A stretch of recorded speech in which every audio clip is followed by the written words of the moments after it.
Hood Chyc. This is your resource show. I am your resource plug. We're here with Vino. I'll let him introduce himself. Let him tell y'all where y'all can find him at. Y'all go follow us. Hey, what's up, man? I'm Vino Bars, man. I represent Up Squad. I represent Dallas. Y'all already know what's up with me, man. You can find me on Facebook at Vino Bars, VinoBars. You can find me on Instagram at Vino_Bars. You can find me on Apple Music, Vino Bars, Spotify, Vino Bars, every music outlet at Vino Bars. Find him at Vino Bars. Just find me at Vino Bars on everything. I want to go check out Another Chance on YouTube and on Amazon Prime. It's hot. Y'all it's go hot, check man. it out. Yeah. It's gonna make you shed a tear or two. So we know you do music. Everybody does music, but we are gonna talk about resources. I want to help try to prevent recidivism in the DFW. Is where we want to start. So I want to ask you a couple of questions about what you think would help stop recidivism after incarceration, and just the steps that you think would have helped you through and made things easier for you now. Cool. Okay, so when you were incarcerated, what did you think you would want to do when you came home? What were your goals? When I was incarcerated, I already knew I wanted to do music when I came home. That's what I did. That's what I did in my spare time when I was in prison. I wrote raps. I was known for writing raps. You know what I'm saying? That's what I wanted to do. So when I came home, I wanted to do music, and I wanted to start my own company, my own record company, and that's what I want to do. So, did you already have somebody to help you? Somebody that was helping you build? No, I didn't have no. So you started from the ground? I started from scratch. I was reading books in prison on managing artists, managing myself. I didn't have no startup money, no startup capital, no financial backing from nobody. I didn't have advice from nobody. It was just me. So you think if you could have been able to reach out to some of the companies while you were incarcerated, if you would have had the resources to reach out, it would have benefited you when you came home? Definitely, because when you're incarcerated, you make a lot of plans and you got a lot of ideas, but you making them from there. Like, you're not out in the world, in the mix, to really know what's really going on and what's really popping. And I was still stuck on how stuff was before I left. And it was a whole different game when I came out. Social media was popping. None of that stuff was out before I went in. So it's like, it was a whole different world I was stepping into. So it was a big readjust. It was a whole readjustment. Like, it's a whole different world. The mind frame of people was different. Right, everything was different. So I could have used some outside help. Okay. So was it set up for you when you came home? Did you have a stable living condition set up? Okay, first let me ask. Did you come home? Did you go to the halfway house before you came home? Yes, I had to go to a halfway house. Okay, did they help you transition from the halfway house to home? Yeah, the halfway house, it worked out for me. I didn't want to be there, but it worked out for me because, and I had to, I was, like a high risk inmate. So when I got out, I had to wear an ankle monitor, and all that. So I was on house arrest, and I had to be at a halfway house. So, and at the halfway house, they help you get a job. Right. They help you with stuff like that. So they help supply you with resources. Yeah, they help with some resources. So do you think the resources that they supplied you when you got to the halfway house should have been supplied before you got to the halfway house?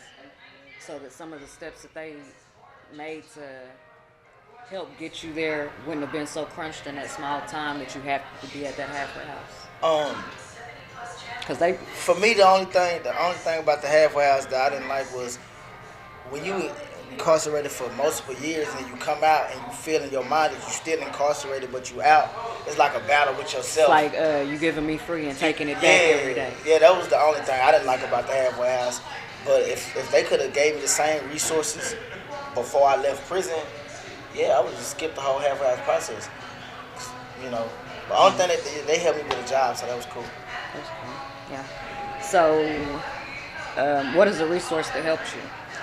They got only thing they got a lot of resources in there for you know, for different reasons. They got counseling for people who need counseling to readjust to society. I went, but I didn't really need that. But they got counseling. They got schools. They help people get like trades and stuff like that. And then they got job placement. If you want a job, you know, they helped me get a job. Like I was out maybe a week or two, and I already had a job. So it wasn't paying much, but it kept me, you know, busy. Kept doing something. Okay, so what do you think is the main reason, or is a main reason for recidivism? I think it's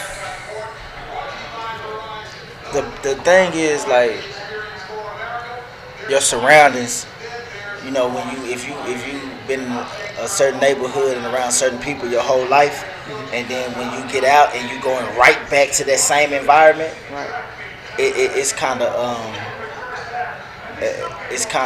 tricky. It's kind of tricky. It's a push and a pull. Yeah, because it's like peer pressure. Because you want to get out, you want to catch up, and if you're around everybody that you're around, you see them. They got nice things, they got nice cars, they got money, and you coming out flat broke, and all you know your whole life is sell dope, rob, or whatever it is that you do, and it's a negative pull to reoffend again. So I would say change your surroundings and change your whole. Just wherever you at, you gotta change everything about yourself. But it starts in the mind though, because you can change your surroundings, and if you ain't change your mental, it's not gonna matter. But change your mind, change your inside, and change your outside. It's like that. So if you can move, if you get out of prison and you can move somewhere else, away from all negative energy, I would suggest that you do that. Right. So like a fresh start. Like a fresh start. Even me though, I even had resources, and I still messed up again. So it was like, because I was caught up in the trying to. It was the same. Yeah, I was around the same. It wasn't. I ain't gonna say necessarily the people, because I'd never been a follower. It's the same vibe. I was around the same energy, and I wanted to be. Let me get back to where I need to be. I feel like I didn't want to feel like a peon. I didn't want to feel like a loser. I want to get my money and get where I need to go. Right. So I got caught up in that whole lifestyle again. Right. So yeah. So do you think it would have helped? Do you think you would be in a better situation had you took the slow road and just rode out working and you think you wouldn't have went back? Yeah, I think I could have just kept working the regular job and you know, living a paycheck to paycheck life. But for me, my mentality is kind of strong, right. So I'm not really a paycheck to paycheck, and just I don't like to live my life to pay bills. Right. So that was my problem, and that's a hard thing dealing, because once you're a convicted felon, it's hard for you to get a job that you can just live real good. You know what I'm saying? Like they give you a job, but it's gonna be $9 an hour. You did right. You can't really live your life. So in me, I was like, I can't do that. But some people, that's pride though. Right. Pride to get you. Pride to slow you down. Pride to slow you down. Pride to get you messed up. Right. And some men don't have that problem. Some men are okay with just living at the bare minimum and just. But for me, my mind was messed up, so you know I got back into the life. So, if you were able to get out and get a job that pays $14, $15 an hour, do you think you could still have working room to like still not go back and do the things, or is it still a mental thing all the way? It's I mean, if you get out, if I'm fresh out of prison, I'm making $15 an hour, I can live like that.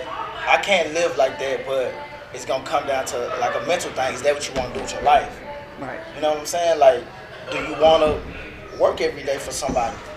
So do you think, if it's a mental thing, do you think that you could sit down, like a counselor could help you, like through that? Is it, because I see a lot of times men they reoffend because that mental block of I have to have, when, you know what I'm saying, like you could actually be comfortable and still be free. So like, wouldn't a counselor or a mentor help you you know what I'm saying, grow through that. Yeah, yeah, definitely. Yeah, definitely. When I think now, when you break it down like that, your counseling really could help you if you got a mind frame like mine. Yeah, because you gonna need it. Like when you gonna need it, man. So I have all those counseling plugs, all those mentors. I have a list of them. If anybody needs them, y'all get email me, comment. I definitely have a list for you.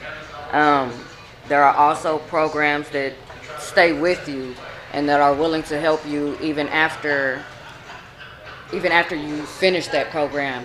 They'll stay with you. Your mentor stay with you and help you build to continue to grow so that when you have that negative mind frame, you can stop and call someone. Everyone should be able to call someone. There are hotlines. There are 24-hour hotlines that you can call. You could talk to someone, even if it's not, you just want to get something off your chest. And it'll help you not go back and do something that could take you back to prison. Swallow your pride. Swallow your pride. bro. Sometimes it's just a pride thing. Your pride can be a block a lot of your blessings. So sometimes you have to take that step back. And One thing, pride, like she said, swallow it because I feel like I could be further right now in my career if I didn't spend so much money on bonding out of jail, so much money on lawyers. See, all of that counts. You could be going. In my mind, I think I'm going forward. This Vino Bars stuff is going forward, going forward, going forward. But then I get caught up on some personal stuff, and it's taken away from me, taking away from your my family, squad, my your family. family. So it's like you got to swallow your pride sometimes and do what you got to do. I feel like recidivism is a loss not only for the incarcerated person, but also for the family members. You have to think about the kids who are losing parents or grandparents, family who's losing somebody that can take care of. So it's a lot of reasons why I have these resources to push everyone to go and do better. I say it all the time, do something for somebody, do something positive. It doesn't always have to be monetary. Um, so some of the factors of recidivism are young age, which is a lot.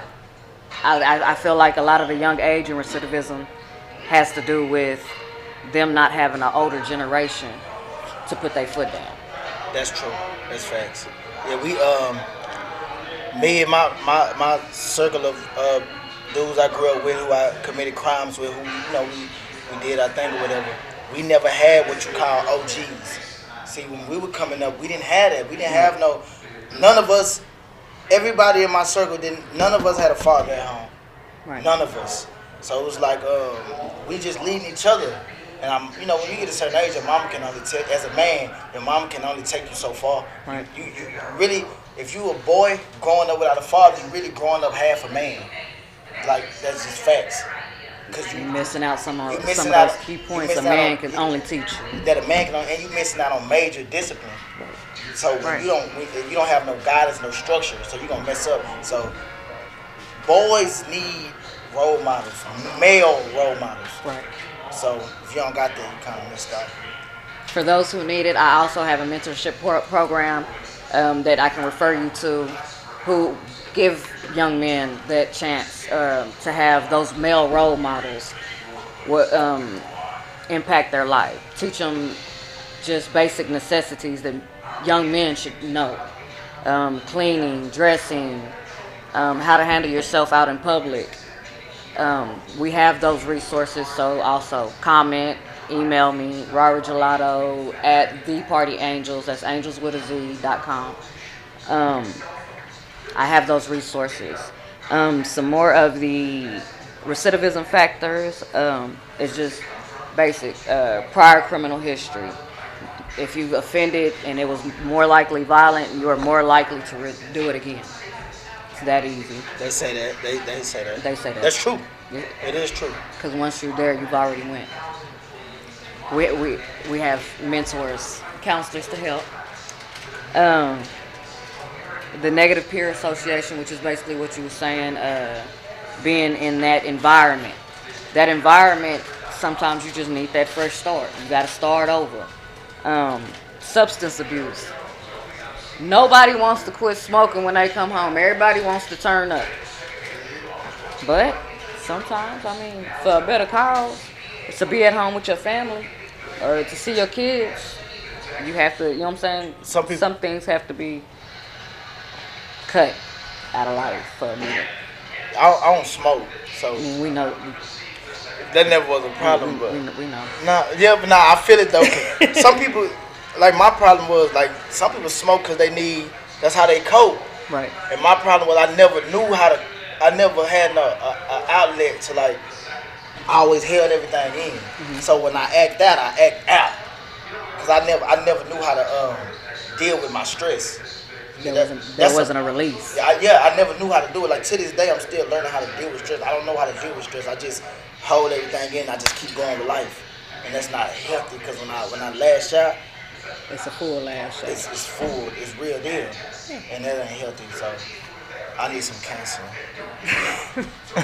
Again, if y'all need some counseling, we got you. Y'all holler at me. This is real hood shit from a hood chick. Yeah. So there are second chance places that help. There are a lot of second chance things. Everybody needs second chance. There's second chance. We are a resource show. So there are second chance car lots, banks, apartments. Everybody needs them. I feel like everybody needs them because everybody's been through something. Everybody's went somewhere. Everybody's credit is not A1 sauce. At all. So I have those resources. Y'all hit me up. Food services. We have pantries, senior meal deliveries, soup kitchens. There are more. So I have a list. Y'all get with me.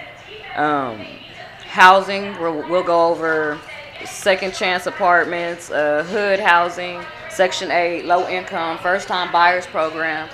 Because everybody doesn't want to go on hood, but everybody doesn't have money to purchase that house. There are companies who will help you purchase your first house, and they will match what you have, what you come up with. They'll match that for your down payment. All you have to do is go through the program.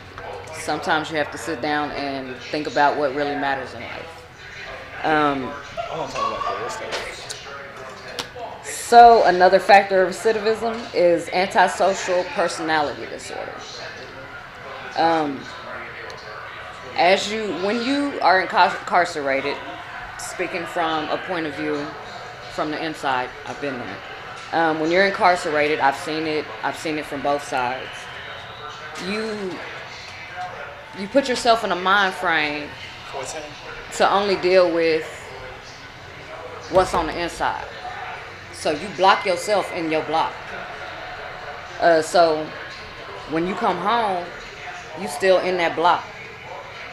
You don't mentally. It's a fight to come back to the world and rejoin society. Yeah. You can't. It's so that's why a lot of people have to go through the halfway houses. A lot of people have to go through the substance abuse or some kind of program in order to get back to where they're supposed to be in society. Everybody doesn't like them, but I feel like mentally, when you come home from prison, no one is free. You are mentally still incarcerated because you haven't shed that block mentality. You stuck yourself in that box. Yeah, once you never the same. When you spend a lot of time in prison, you never the same person no more. Like the person that you was, you it's something in you that's always gonna be changed. It's gonna always be different about when you go to prison for a long time, and that's true. Like it kind of messes you up a little bit. So antisocial personality disorder is you when something go on, like you said, you stress happens and you hold it in and you just keep going. That's that. All right, I got stuff to do. Let me keep going. Let me do the rest of this. I got to do. That's like I never deal with it. You never deal with it, right? Because you put yourself back in that box. Yeah. You put yourself back in that box every time. So it's like even if it's not like everybody doesn't. You're an artist. You don't want to be in the club scene all the time because it's a lot of people. Nobody wants to be around this crowd of people all the time after you've been gone for so long. So you put yourself back in that box. That's true. You can ask my little bro. Sometimes when I go to the clubs, I watch everybody like they jump around and have fun. And for me, I'm just there for business. I'm there to perform and do my thing and that's it. Sometimes I feel like I'm the old grouchy nigga because it's like I just be sitting in the club just looking and I don't be having fun. Right. You know what I'm saying? I be like, man, why am I like that? Like why? Because you're in your box. Yeah, like I'm here. You mentally trained yourself when you go to prison. You mentally train yourself to watch and see everything. So that's for your safety. But when you come home, you're still in that safety box. You still have to watch and see what's going on, even if you're in a surrounding that you know, because that's how you've been mentally trained. Yeah, and sometimes I just want to. I be like, people be like, "Damn, you so uptight. Like you need to just relax and chill, dude." But I be chilling. It's just like I don't know. It's just like I don't know. So a lot of that, you just have to. Sometimes you just have to talk it out. Sometimes you write it out. You release it in your music. We have different outlets. We have different resources that we send out. We send people out to so that they can get that out. Sometimes go box. That stress, the endorphins of you releasing, helps that stress go away, and helps you mentally be able to prepare yourself for what you're going to have to deal with. So there's another program in the DFW area. It's called the Texas Offenders Reentry Initiative, which is TORI. It's a faith-based program. And when you come home, you go to them. They help you with the resources for health care, which a lot of us don't have out here. Everybody needs a resource for health care. Your health is what gets you through every day. You have to take care of yourself. You don't have no health insurance, they will put you on the bottom of the list and you will not be getting help like that. Right. You're going to have to come out a lot of cash. Right. You don't got no kind of health benefits at all. So it's an investment. Even if nothing is wrong with you, it's still great to go get checked out. You say nothing is wrong, go get checked out. We have clinics. We have a list of different things. The TORI program will also help you with housing. Not necessarily putting you in a house. They may not. But they are partners with shelters, property owners, transitional housing, which is a good thing to help you balance because they have counselors there on site. Just different housing programs with the housing authority to help you get on your feet so that we can help you grow. Transitional houses also help you into regular housing. Right. Where they helped me when I first got out of prison. I went to the halfway house. I got my first job and my first apartment through the halfway house. So right. they do help you with that too. These programs will help shelters for those who need help with shelters. There are programs to where you can go through and they will help you. You just have to go put in the time and go through the programs. They will help you get where you need to be so that you can get on your feet in your own area. They help you with education. They partner, and the TORI program helps you. They're partners with vocational training places, basic life skill places, financial literacy, and support groups. It's always good to have a support group. If it's not family, if it's just friends, close relatives, older relatives. It's always good to have some support. Employment. They help with employment. They have coaching sessions to where they'll sit with the whole team of people and everybody gets to share where they're working or who's hiring, who they've been to, and grow everybody so no one's feeling left in the back.